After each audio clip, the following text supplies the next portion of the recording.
Hello everyone, I'm Rinku Bino, and this is my spooky channel.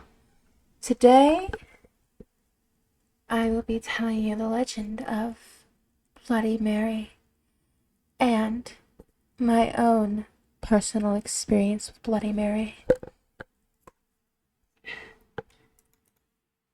Sit back, relax, maybe get yourself a drink or some popcorn, and let us begin.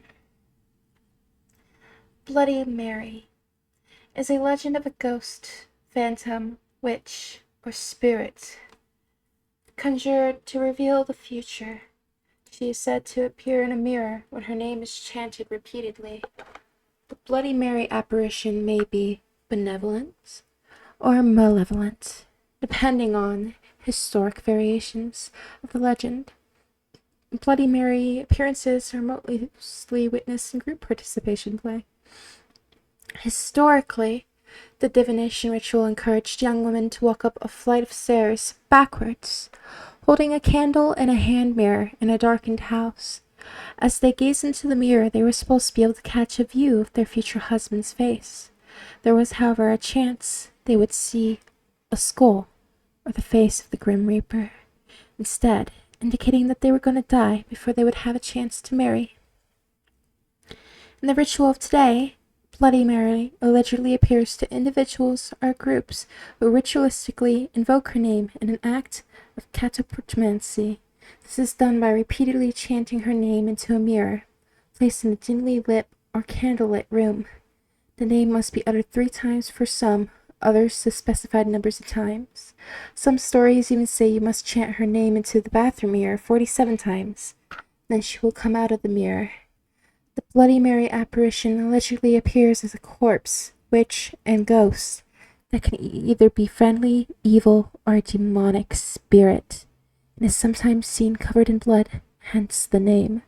The lore surrounding the ritual states that participants may endure the apparition screaming at them, cursing them, strangling them, stealing their soul, drinking their blood, or scratching out their eyes.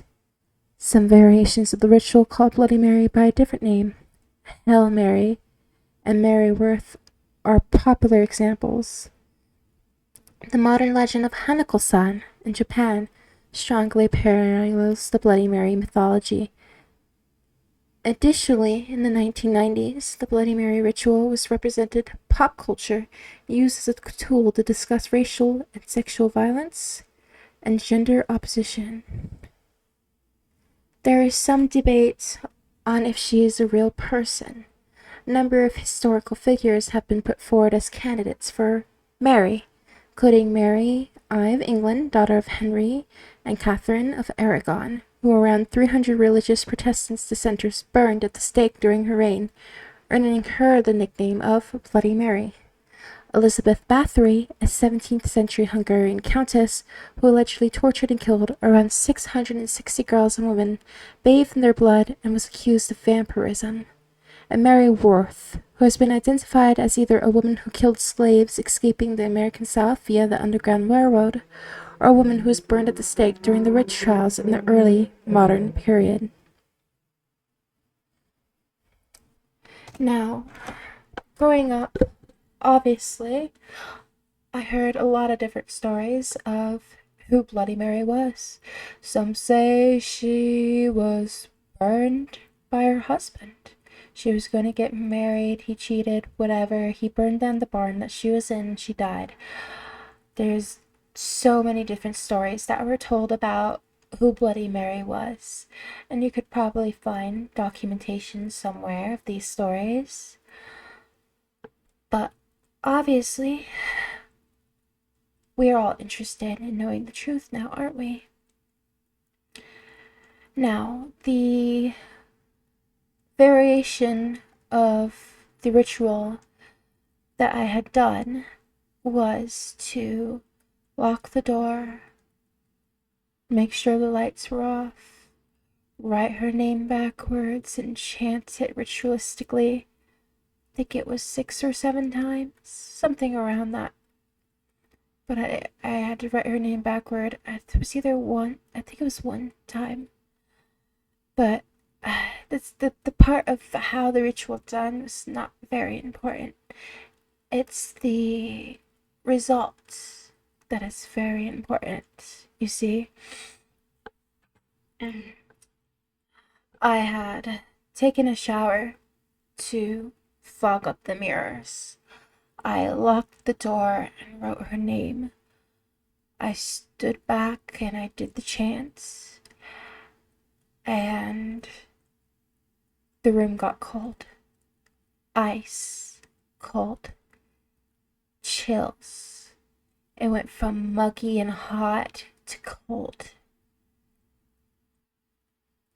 And in the far mirror to the left, I saw a woman slowly but surely progressing towards me. And I screamed, "Go away, go away, go away." And I did one thing they say you should not do when performing Bloody Mary. Don't open the door.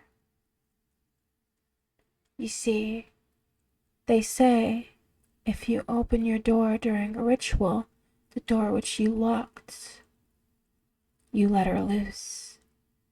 You let her into your house.